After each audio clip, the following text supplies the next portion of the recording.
जो अभी माननीय वित्त मंत्री जी ने देश के सामने बजट पेश किया है, क्योंकि अब वक्त मिला है, तुरंत उसका विश्लेषण करना संभव नहीं होता। देश के हर एक वर्ग ने उसको बेहतर रूप से समझा है और उम्मीद करते हैं आने वाले दिनों में इस संसदीय सत्र में भी उस पर विस्तृत चर्चा हो पाएगी। जो मैंने देखा और जितना मैं समझा हूं बजट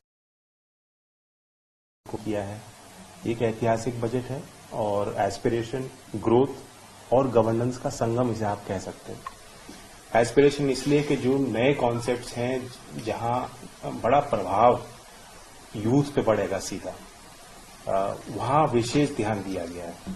आप जानते हैं कि शिक्षा के क्षेत्र में ये this is the highest budgetary allocation ever, 1.28 lakh crore दिया गया है। स्कूल में भी सबसे ज्यादा हाईएस्ट एलोकेशन है जो आज तक इतिहास में कोई सरकार नहीं कर पाई। हायर एजुकेशन में आईआईटीज में पिछले 10 वर्षों में सीट दुगनी हो चुकी हैं। अब 1.35 लाख सीटें हैं, जो 10 साल पहले 65,000 सीटें थी। तो हर दिशा में विस्तार हो रहा है और जिस प्रकार से एआई के लिए पुश किया गया, एआई मिशन इंडिपेंडेंट तौर पे अपना काम कर रहा है। इंडिया को वर्ल्ड मैप पे ग्लोबल लीडरशिप एआई के क्षेत्र में देनी है और आज दे भी रहा है, उसको और बेहतर रूप से ऑर्गेनाइज करने के लिए प्रयासरत है। और बजट में एजुकेशन को टारगेट करते हुए एआई की कौन सी वो एप्लीकेशंस हैं जो हम स्कूल में, हायर एजुकेशन संस्थाओं में बच्चों को उस नॉलेज, उस स्किल लेवल के साथ जोड़ सकें, उसके लिए एक सेंटर ऑफ एक्सीलेंस 500 करोड़ की लागत से एआई इन एजुकेशन की घोषणा वित्त मंत्री जी ने की है। मैं स्वागत करता हूं।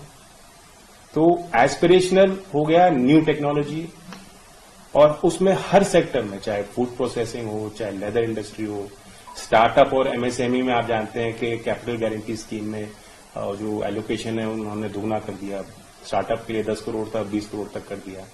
एमएसएमई के लिए 5 करोड़ था, वो 10 करोड़ तक कर दिया। सो ये सीधा लोगों के एस्पिरेशन से जुड़ा हुआ है।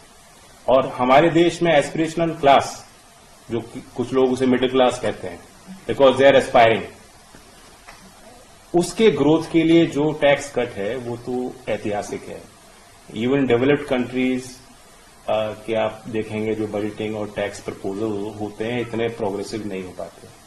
और माननीय वित्त मंत्री जी ने बताया कि ब्यूरोक्रेटिक हर्डल्स थे, पीएम उस विजन के साथ थे, वित्त मंत्री जी करना चाहती थी और आखिरकार भारत सरकार की इच्छा शक्ति जो प्रबल थी वो सामने आई और टैक्स पेयर्स को बड़ी राहत उन्होंने दी है। मैं समझता हूं कि कंजम्पशन एक्सपेंडिचर का एक मल्टीप्लायर इफेक्ट जो होता है, क्योंकि हेडविंड्स, ग्लोबल हेडविंड्स इकोनॉमी को इम्पैक्ट करने लगे थे और उसे कॉम्बैट करने के लिए एक इन्फ्यूजन एक तरह से कैपिटल का दिया गया है। इसका प्रभाव लंबे समय तक दिखाई देगा, हर सेक्टर में दिखाई देगा।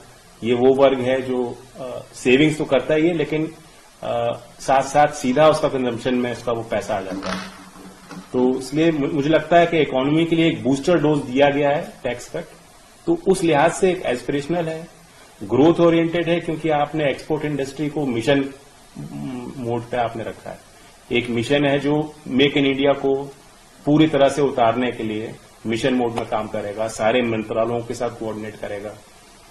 तो जो प्रधानमंत्री जी कहते हैं कि make in India but make with zero defect and zero effect, यानी आपको क्लाइमेट चेंज देखते हुए, सस्टेनेबिलिटी देखते हुए अपने प्रोडक्शन प्रोसेस को पूरी तरह से दुरुस्त करना है और ग्लोबल स्टैंडर्ड के प्रोडक्ट्स को बनाना है।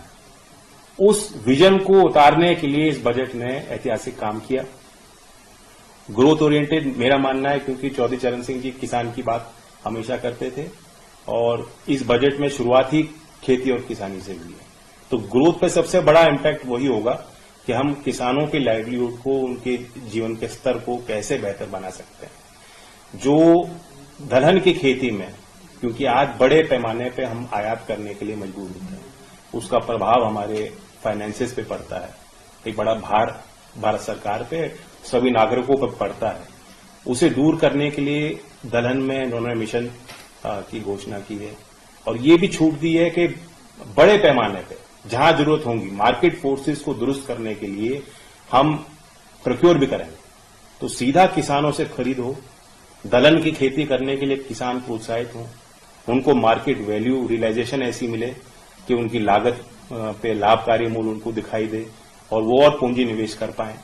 केसीसी का लिमिट बढ़ाकर 5 लाख करना, क्योंकि आप जानते हैं हर क्षेत्र में अगर आपके पास पूंजी है लगाने को, क्रेडिट मार्केट में अगर आपकी कोई हिस्सेदारी है, तभी आप जो एस्पायर कर रहे हो, जो सपने देख रहे हो अपने लिए, परिवार के लिए, वो पूंजी निवेश से ही जो है खेती में आधुनिकीकरण संभव है, हमारे एग्रीकल्चर यील्ड्स में बढ़ोतरी होनी संभव है और नेचुरल फार्मिंग जैसे, ऑर्गेनिक फार्मिंग जैसे कॉन्सेप्ट्स हैं वो भी जमीन पर तब उतरेंगे जब किसान की माली हालत सुधरेगी। तो केसीसी में भी क्रेडिट एक्सपेंशन बहुत ग्रोथ ओरिएंटेड